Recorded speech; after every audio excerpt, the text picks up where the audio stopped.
What's good, everybody? You know the deal, you know the drill, and you know who it is. And today, I'm talking about something that I wasn't really sure I was gonna indulge in, but I might end up having to, just for the sake of me not bashing this game without trying it. Because the reason I'm not as excited about it, like everybody else, is because I didn't get to play the open beta, and I'm talking about Dragon Ball Fighterz. I don't know if it's Dragon Ball Fighterz or Fighter Z, however y'all want to go about saying it. It doesn't matter.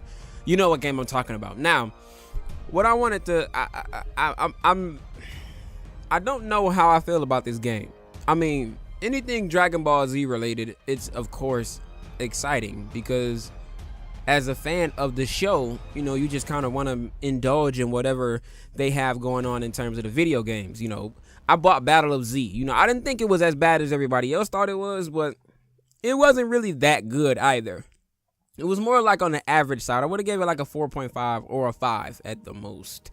But you know, that's just a part of, you know, just being a fan of the franchise, just period, you know. So I don't know, man. I feel like I wasn't excited about it, but I'm starting to. I'm not really excited about it. It's piquing my interest. How about that? I'm getting a little interested in it. I'm watching a little gameplay because I really like watching Maximilian, and he's got a shitload of gameplay from when they had the beta, you know, and he's just still releasing videos and stuff like that on his YouTube channel. And it's a love-hate thing. I'm like I'm like on the fence right now because I'm not super intrigued by this actual like visual style. This art style doesn't pique my interest. I'm more of like, you guys know how Mortal Kombat and Injustice and Marvel and all those fighting games look. They look a little bit different. And I don't know, a lot of people are like, well, you played Storm 4? Storm 4 was more of a 3D fighting game. I wouldn't even really say it was a fighting game. It was a fun game. It was an action game, multiplayer action game. I don't know how to describe that. That's not a fighting game because there is no strategy. Well, I guess it's sort of a strategy. I don't know. I'm getting off topic, but I like the way it looks. I'm just not that big a fan of it. Like, it looks fantastic. I mean, even some of the visual effects, you know, when they turn into Super Saiyans and stuff like that, and the sparks and all of that extra, it looks really dope. When they're powering up, you see like the rubble flying around and all of that extra stuff. It's cool. It is really cool. And I like the fact that they're taking the anime look and actually putting it in a video game. That's really cool. But I'm just not super intrigued by it. I don't know. Maybe I'll get it, and it'll just be one of those things. All right, you tried it. The next time you're not intrigued by something, don't buy it until you play a demo or go over somebody's house and check it out or something like that. But I do want to talk about a couple pros and cons with this game. Probably more cons because, well, I just kind of threw out some of the pros. The art style. I like the voice acting as well.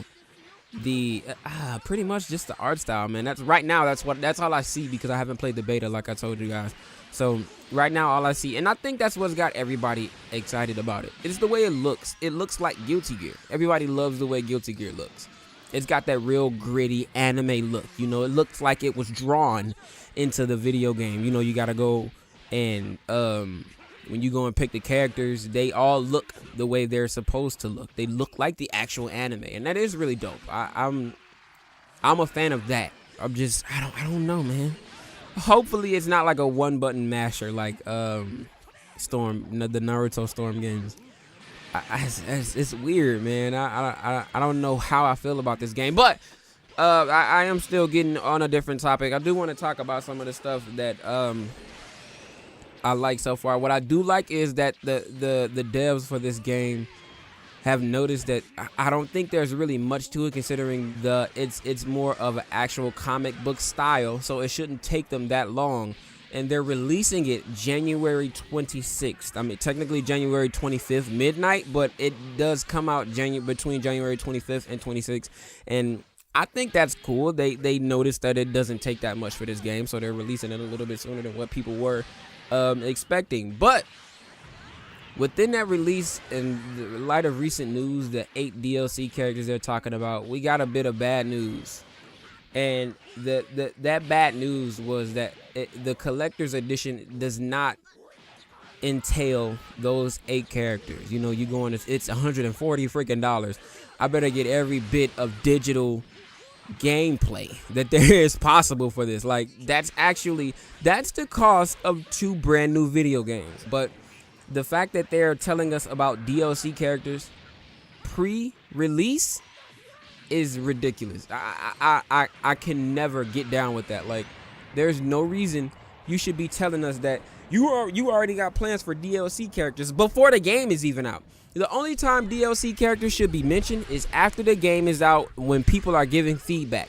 That's when DLC anything should be released. But that's not right now. It's starting off bad. And from what I hear, the roster is probably not going to be that vast, which to me is a huge disappointment because of the simple fact that there's not much you guys have to do in terms of graphics and visuals because it's not a 3D game. It's a flat 2D fighter. You know what I'm saying? And that's perfectly fine, you know. And for me, with that being a part of it, you shouldn't be only 35 characters deep, especially when the franchise withholds so many more characters.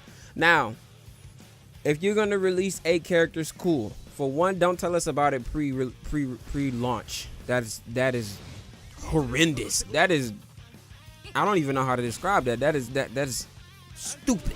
Like, why would you shouldn't tell us that you have, even if you guys already have 8 DLC characters planned, do not tell us pre-launch because we're going to be upset and it's gonna make us angry. But I'm not a fan of the fact that they're already telling us about 8 DLC characters pre-release.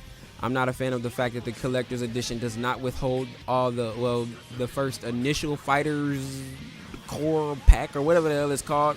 I'm not really sure. And it's discouraging.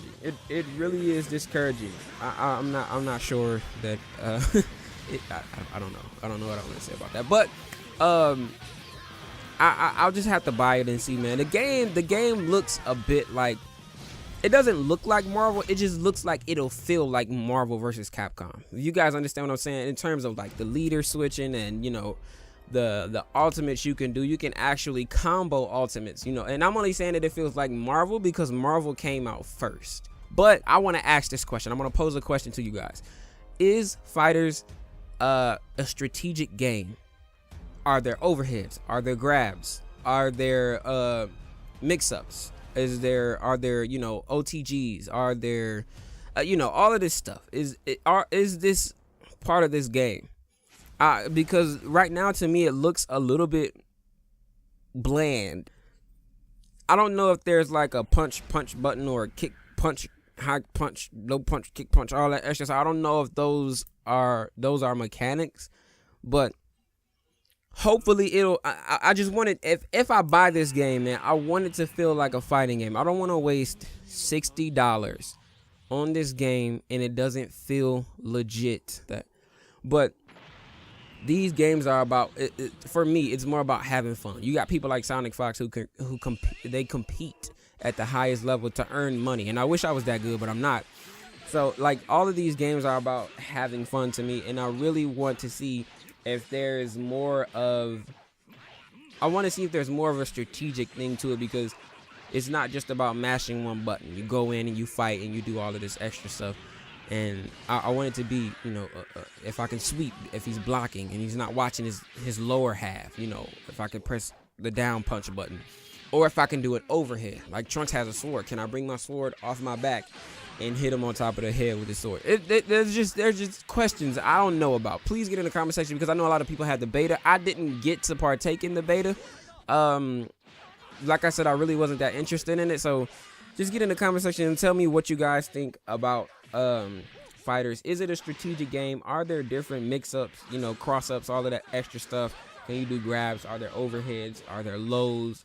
You know, just hopefully. And then another thing, there isn't really a counter picking. How can you can't really counter pick no character.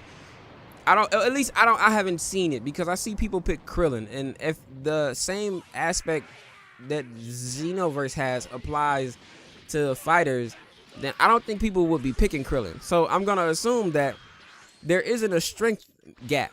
You know, it's just about like how you play, who Who gets the first hit? Who lands their combos more often? I just don't know. I really wish that I had, especially considering I'm a fan of the franchise, but I wasn't really interested in the game. I wish I had went ahead and tried to get the beta so that I can see if it was something I was interested in, but I just didn't. But this is the last question I want to pose to you guys, and I want you guys to answer this question in the comment section. This is a really, really, really important question. Is waiting to buy a fighting game better for the consumers? Period. Because, and I say that because fighting games have a knack for dropping the vanilla version and then making a super version. For instance, Mortal Kombat X ended up being Mortal Kombat XL. Naruto Storm 4 ended up being Naruto Storm 4 Road to Boruto. But it had all of the content included in the Road to Boruto version. I believe, I think, I could be mistaken, but Marvel vs. Capcom 3 ended up being Ultimate Marvel vs. Capcom 3, and they only added 2 characters. I think it might have been 3. You know, is it 100% better for the consumer to wait? And the reason that question is valid is because if you spend your money on the initial launch, that means you're dropping $60 right off bat, okay? And you get all the initial hype. Everybody's playing that game at this specific time. And I got this idea from Maximilian. This is why I'm asking you guys, because this is, of course, I pay attention to his content, and this was the question that he was posing as well. I don't know if it was a question. He was just pretty much more or less stating it. But you buy this game upon launch. You know, you know all the info, or maybe a week or so down the line, you find out there's going to be more content. They're going to drop DLC. But it's a fighting game. You know there's going to be a specific version of that fighting game that allows you to have all the content. But if you wait for that version of the content, you probably won't get to partake in the hype that it had on its initial release. So it's I can't answer it. I want you guys to answer it because I don't know. I like the hype. I like buying Marvel vs. Capcom Infinite day one, so that because nobody really bought Marvel vs. Capcom. So if I buy Marvel vs. Capcom as well, I get to play with the very few people that actually bought that game. Whereas half a year or a year down the line, nobody's playing it anymore. But they've got Ultimate Marvel vs. Capcom Infinite at that point, and then it includes Monster Hunter, Sigma, Black Panther, you know, Venom, and whoever else is coming, because I know Venom is confirmed. I believe Venom is coming to Marvel vs. Capcom Infinite. But at that point, granted, you're gonna get the game at a lower price, probably. Even if you buy it at $60, you're still getting a better deal than you would have buying the game on the initial launch. But if you wait and buy it for $60, you're getting all of the content at a cheaper price, but you're not getting the same hype. Maybe there's not as many people playing. I don't know. It's a yin yang on the fence, back and forth, red, blue, black, white thing. I really don't know. It's like, it's a toss up, man. Me personally, like I said, I like the hype. I really like the hype. I like diving in when everybody's playing, you know. And then if I wait until the 6 months or a year down the road, I'm not gonna be as skilled as everybody else. Even just like now, I bought Marvel vs. Capcom Infinite on the release, and I still don't know how to play it. But if I wait, then that means I'm gonna be even more behind because I didn't have the time to practice. Now, I say that to say this. Is it worth buying Fighters day one? There are already 8 DLC characters announced. And the thing that irritates me is, if you know that you're working on characters, push the game back a little bit and put them in the core roster. And then they're going to miss out on characters like Hachiak. You know, I like Hachiak from the Eradicate the Saiyans thing. I can't remember which one it was. There are characters that I'm sure they're gonna miss, they're gonna pass up on, or probably add them later, which I think should be in the thingy mode. What's up? Now, the only characters that should be DLC for this game are super characters. That's it. But that's the question I do have for you guys. That is pretty much what I wanted to say about this. I don't like the fact that they're announcing DLC characters. 8 DLC characters pre-launch. That is ridiculous. So I'm not a fan of it, and I don't think they have released any info as to who these characters are. But I obviously will find out eventually. But answer that question, you guys. Is it worth? Are fighting games worth buying on the initial launch date, considering we know there's going to be a different edition, Super Edition, XL, Ultimate, you know, Seta Figma Beta or whatever the hell, I don't know. Just go with that. But yeah, get in the comment section. I want to hear you guys' discussion. Drop a like on the video, and you know what else to do. Subscribe if you're new, and I'll see you guys in the next one. Peace.